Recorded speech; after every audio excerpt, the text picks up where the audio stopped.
here who will tell us what's going on in the legislature, Erin Herbig.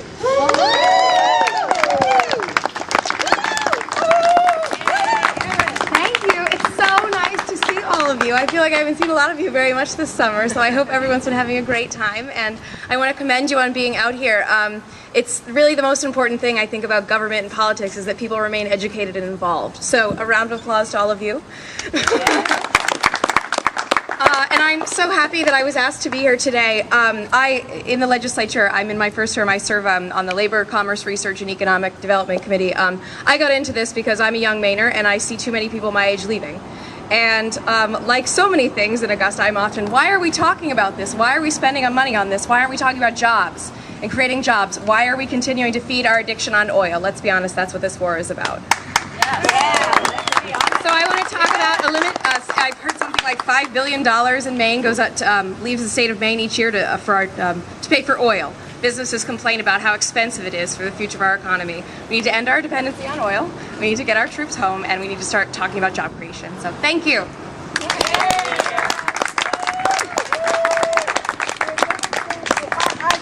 Pleased to announce our next speaker, John Piatti. Okay, John is the Executive Director of Maine Farmland Trust. He created and managed the Maine Farms Project for Coastal Enterprises. Yeah, some of these things we don't know about these people. So, and he participated in the Millennium Commission on Hunger and Food Security and Maine's Farm Vitality Task Force. He served in the Maine legislature, yay, chairing the Committee on Agriculture, Conservation, and Forestry. In 2005, John was one of 8 Americans awarded the Eisenhower Fellowship, studying the European models that use agriculture to advance sustainable community development. It's great to see so many people, and what a beautiful day, and it's just fantastic to have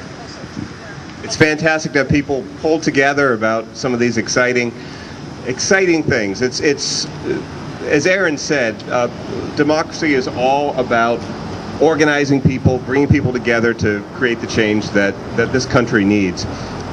Many people in this audience know an awful lot more than me about some of the critical national issues. One thing I learned during my 8 years in public office was that I don't make up stories or say things about what I don't know. I stick with what I do know. And I'll tell you what I do know, and that's sustainability and environmental issues. It's been my professional focus for over 25 years. And it really, really bothers me that our society seems to be going backwards in this area. I don't understand it. People talk about the economy, and they talk about it completely removed from a knowledge of and an appreciation of our environment. Our economy and our environment are one and the same. They're two sides of the same coin. And I don't know why people can't get that through their heads. And actually I know why. Because it is to some people's interest, usually to lining their pockets, to think differently. And if there's any movement that we need in this nation, in my mind, it's a movement to make sure that the people begin to really appreciate that our future is so integrated and interlinked with us caring about this planet and doing everything we possibly can for it. That's been my professional focus for 27 years. For the last 16, 17 years, I've worked mostly with farms, and a lot of people have said, well, why farms? That's only one part of the environment, and they are right, but it's a big part, and it's one that's important here in Maine. And it relates to so many other things. If you want to reduce your carbon footprint, there's probably no better way than making sure that most of the food you eat comes from home. If you want an example of where the environment and the economy come directly together, it's farms here in Maine. And give you one example. 100,000 acres of Maine, base of Maine farmland, will produce about $50 million a year of potentially sustainable economic community development for the state. $50 million year in and year out. The cost of permanently protecting that land is about $50 million.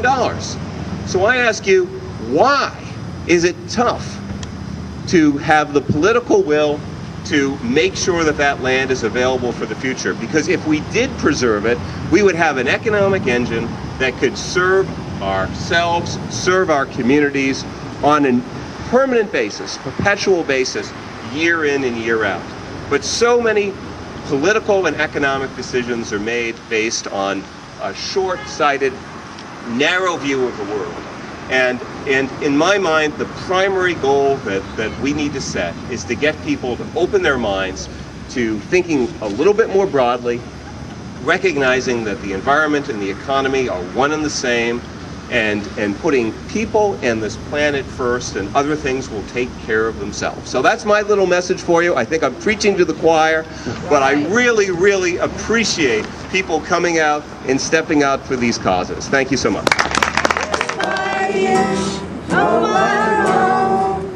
Someone bless these seeds I sow, someone warm them from below, the rain comes down. Next speaker, Ellie Goldberg. I started and ran a child advocacy organization for 17 years, and what I learned doing that is that our children really are our future. It wasn't just something I made up to tell people so they'd give me money to run an organization. They are paying our Social Security. They are really the economic development of the future. They really are the people who are going to take care of the environment and the government and the rest of the world as we know it. So investing in them now becomes a very important thing. And in Waldo County, almost 1/3 of our children are poor enough to need food stamps in order to get by. 53% of our children are poor enough to need Maine care in order to get any health care access. That's over 1/2 of our children from birth to 17. 10% of our kids are getting TANF. What that means is we have an exorbitant number of children who really need special attention. They need the resources they can get. Those programs that I just mentioned are part of what the federal government provides for the state government to pass down to families that need help because they're not earning enough money to take care of their children and to give them the resources they need to grow and thrive. I won't go into how it takes health care and quality child care and good education and a stable community and a safe environment for all kids to be well. The point that I actually should just get right to is that right now in the state and the federal government, they're making decisions about how to spend the dollars that are available.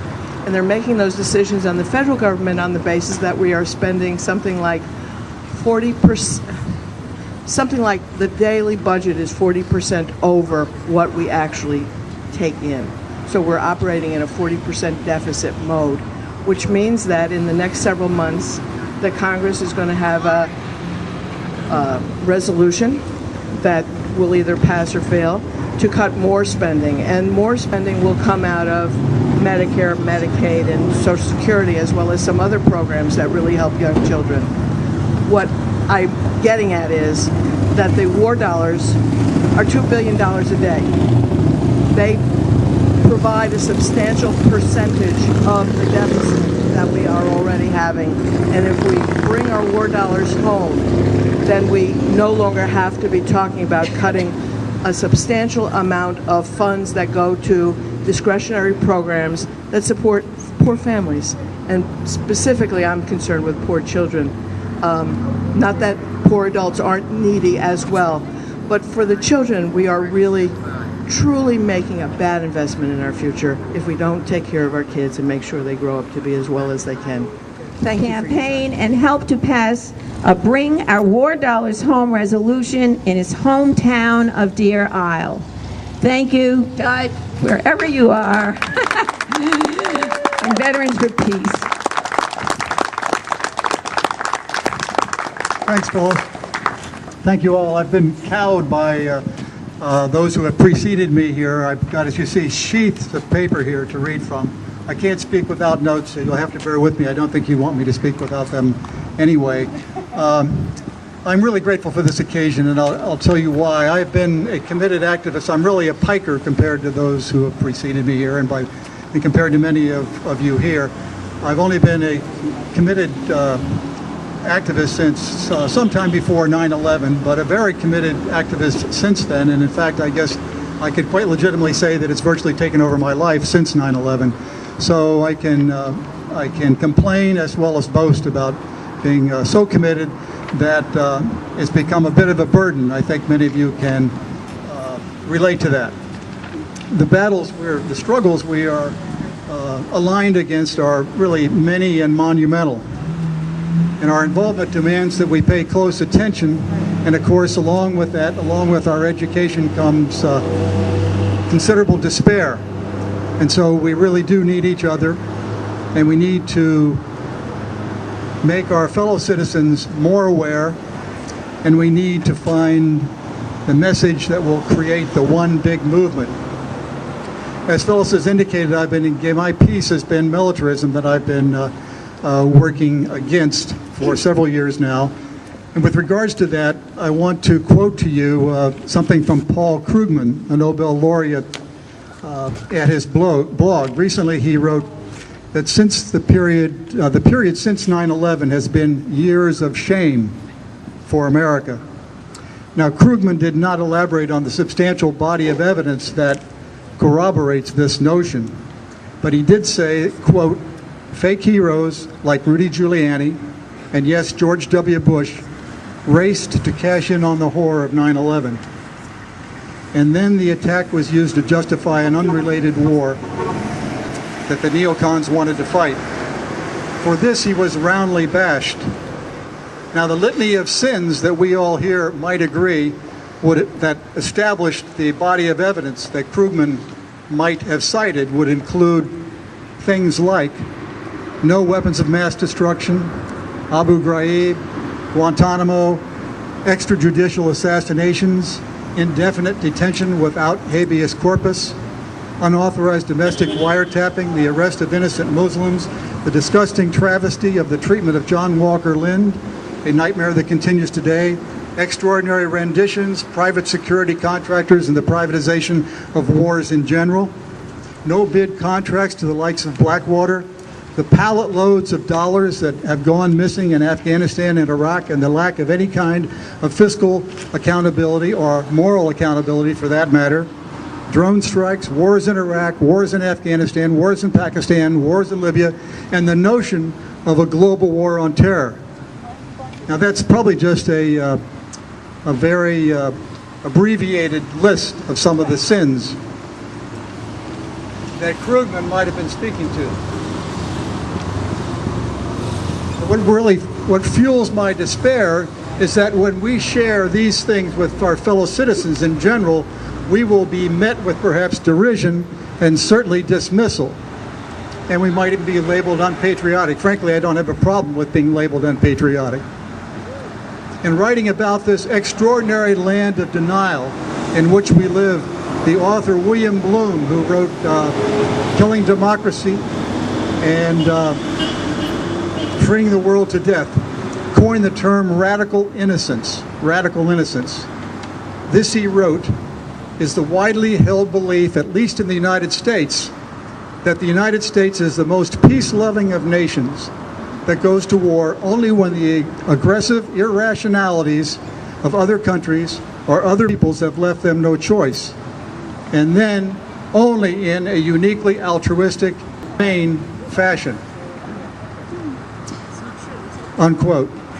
Well, citizens of the empire, with an assist from our mainstream media, mired in radical innocence, would not allow themselves to accept truths such as these that William Bloom would suggest and that I would concur are indications of our general radical innocence, such as 3 million Vietnamese lives victimized by Agent Orange and the fact that that legacy continues in that country, such as our bases in Saudi Arabia having everything to do with 9/11, such as the bombing of Iraq's water supply and sanctions prior to the Gulf War that led to 500,000 children dying. A not unexpected outcome, incidentally. such as the dropping of bombs on 25 countries since World War II, such as the use of depleted uranium in Iraq and elsewhere, such as the deaths of 168 children by drones in Pakistan, such as the so-called defense expenditures that we are responsible for that are equal to all the rest of the countries of the world, and such as the fact that we have at least 1,000 foreign military bases while the rest of the world might have 200. Now again, we know that those are but a few, but certainly representative of the body of evidence that would suggest that radical innocence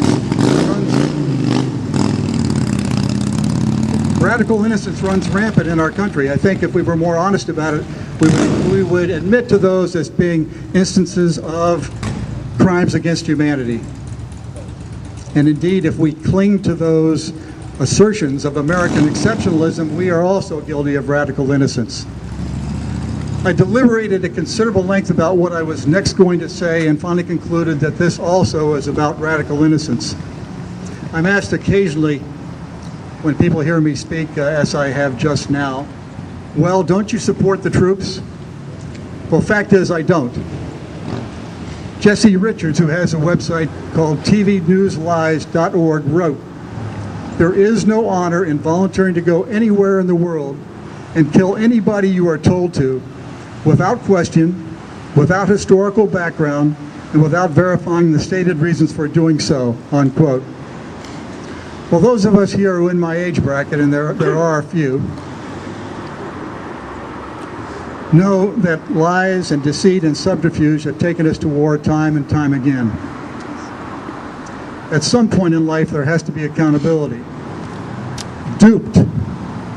I think often of duped as being the word that best describes our troops, and it best described me. Me when I volunteered to go to Vietnam, and me when I volunteered to fly in the backseat of napalm dropping missions. What honor is there in that? And again, at some point, I think we all must be held accountable. Let's call a spade a spade. So where do we find hope? I believe that we can find hope in the Bring Our War Dollars Home campaign. As many of you know, the campaign was founded here in our state by activists who had come to the realization that the loss of life, the moral reasons, the loss of life, and the burden carried by our warriors was not sufficient to really ignite a 1960s level protest. Well, it still hasn't happened, but these activists, most prominent among which were Bruce Gagnon, my colleague, and while I'm referring to him, I just want to acknowledge that Bruce is one of those people in whom I take who inspires great hope as well. I was at the Common Ground Fair today with Bruce manning the Bring Our War Dollars Home campaign table and our Veterans for Peace table. And person after person passing through that tent acknowledged Bruce. He's only been in the state for, I think, probably less than 10 years now, and yet he has made a great deal of difference throughout the state and certainly beyond. He is well known, and we have a great deal to be grateful for his presence here. So the Bring Our War Dollars Home gives me hope. I believe that it actually is changing minds, and it is being replicated across the country. I want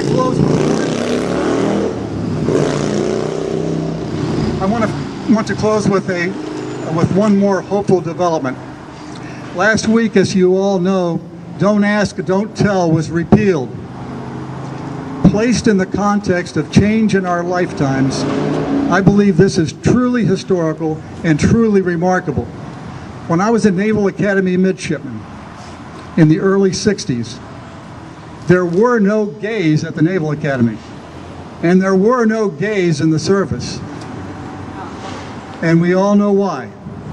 They were so far back in the closet that they could not show themselves. They were invisible. No one in that world, in that day, could have come out without incurring hatred and disgust. Now there is USNA out, U.S. Naval Academy out. It's an association of over 350 proud United States Naval Academy alumni who are gay and lesbian and bisexual and transgender. And today their counterparts can declare themselves and they can continue to serve. This is a remarkable change, the possibility of which we could never have imagined nearly 50 years ago when I graduated. So change can occur. And I would argue that on perhaps on some distant day, Americans, even aspiring politicians, will be able to say war is not inevitable, man is not hardwired for violence, war is not the way to peace, our warriors are not protecting our freedoms in Iraq, our militarism is not making us safer, we do not need these nuclear weapons, we do not need these foreign military bases, and we do not need a military budget equal to the rest of the countries in the world. Perhaps on some future day. Thank you.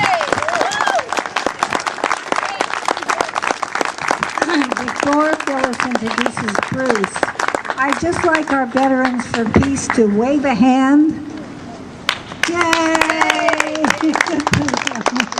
I'm so proud to have him. He's the author of a book, Come Together Right Now, Organizing Stories of a Fading Empire. He's also one of the principal organizers of the Bring the War Dollars Home, Put 'em to Work campaign, and the caravan that started traveling to various towns and cities in Maine on September 10th and concludes on October 9th with a rally in Augusta. And I know Bruce will fill in the details. Thank you so much, Bruce, for being here and for everything you've done for this state and the world. Thank you. I see a couple of my old friends over there. This man sitting down on the step is a perpetual candidate for President of the United States by the name of Vermin Supreme. You know, the military is the biggest polluter in the world. Uses more oil than entire countries do. The biggest user of oil in the world. And the Pentagon is now saying that America's role under corporate globalization is going to be what they call security export. They say we're not going to have jobs in America anymore because it's cheaper for the corporations to go overseas, maximize profits internationally. And so we're not going to make things anymore in America. Cars, shoes, refrigerators, clothes. We're not going to do that. They say our job will be security export. And so it's no coincidence that today the #1 industrial export product of America is what? Weapons. And when weapons are your #1 industrial export product, what is your global marketing strategy for that product line? War. That's right. Endless war. And what is the war really about? It's about declining resources around the world. Natural gas, oil, water, other resources. That is what this is all about. We know that. It's not about freedom. It's not about democracy. It's not about women's rights in Afghanistan. It's about declining resources. And that's why the United States today is surrounding Russia, militarily surrounding Russia with NATO expansion. Militarily surrounding Russia with so-called missile defense interceptors on board Aegis destroyers made at Bath Iron Works in Maine. It's unfortunate that your state representative left. She brought up the word jobs. Yeah, we need to talk about jobs. The University of Massachusetts at Amherst Economics Department did a study on jobs, military spending and jobs. They took $1 billion and they said if you put that into military production, it's true, you create 8,555 jobs per $1 billion. That's right. But they said you take that same $1 billion and you put it into rail production at Bath Iron Works, building rail systems like they used to have, connecting every part of Maine. Before we got addicted to the gas-guzzling cars that necessitate endless war for oil. If we were building rail systems at Bath Iron Works per $1 billion, we'd be creating 17,795 jobs per $1 billion. So which would you rather have, friends? 8,555 jobs building missile defense systems on Aegis destroyers at BIW, or 17,795 jobs. Which would you rather have?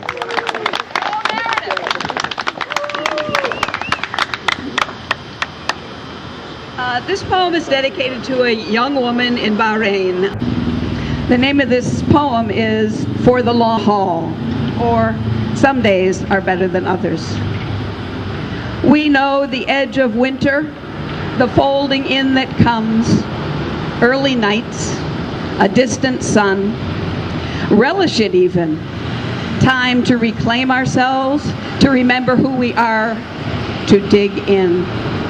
Some days are better than others, of course, but in Maine, we know the garlic is buried in fall, growing strong and pungent despite the frozen soil, that splendid green shooting up before snow is gone.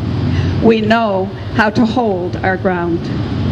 We know a locked door won't keep anyone out, that if we need them, our neighbors will share their hearts, their heat, generosity, and celebration. We know war will not save anyone from anything, nor can it control the planet. Here, we are connected to the dependent on the seasons. We know what stars look like in an empty July sky, how the tide shimmers just before turning, how it turns twice a day, every day. We are standing fast, remembering the constancy of trees. If a hummingbird can make it all the way to Patagonia, if the Egyptians can hold Tahrir Square, women and men together, if a forest can rebirth itself after the fires,